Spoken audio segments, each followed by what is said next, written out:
தருமபுரியில் தனது தாய் சௌமியா அன்புமணிக்கு ஆதரவாக அவரது மகள் சஞ்சித்ரா வீதி வீதியாக சென்று தீவிர வாக்கு சேகரிப்பில் ஈடுபட்டார். இதுகுறித்தான மேலும் விவரங்களை கொடுப்பதற்காக செய்தியாளர் வெற்றிவேல் இணைப்பில் இருக்கிறார். பேசலாம். வெற்றிவேல், முழு விவரங்கள். வணக்கம்.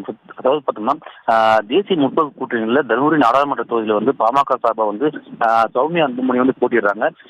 போட்டியிடுற இவங்க அந்த அறிவிக்கப்பட்ட அந்த நாட்களில் இருந்து சௌமியா அன்புமணியும் இருக்கட்டும், பாமக தலைவர் அன்புமணி ராமதாஸ் இருக்கட்டும், நிறுவனர் ராமதாஸ் தீவிரமா வாக்கு சேகரிப்பு ஈடுபட்டு வந்திருக்காங்க.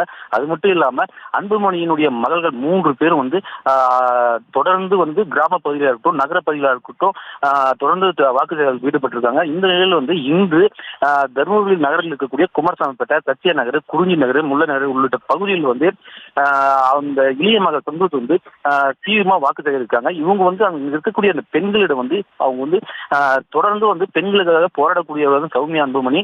அவங்களுக்கு அது மட்டும் இல்லாம இங்க இருக்கக்கூடிய இந்த தண்ணீர் பிரச்சனையை முழுமையா தீர்க்கக்கூடிய ஒரே ஆற்றல் படைத்த ஒரே வேட்பாளராக இருக்கக்கூடிய இந்த மாவட்டத்துல சௌமியா அன்புமணி மட்டும்தான். அதனால மாம்பழம் சின்னத்துல வாக்களிக்கணும் அப்படின்ற ஒரு கேட்டுக்கிறாங்க. அது மட்டும் இல்லாம இன்று தொடர்ந்து அன்புமணியா இருக்கட்டும் வாக்குப்பதிவில் ஈடுபட்டு இருக்காங்க.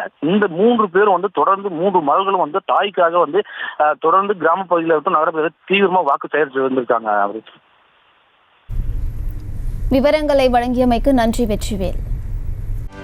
செய்திகளை உடனுக்குடனும் துல்லியமாகவும் தெரிந்து கொள்ள சப்ஸ்கிரைப் பண்ணுங்க.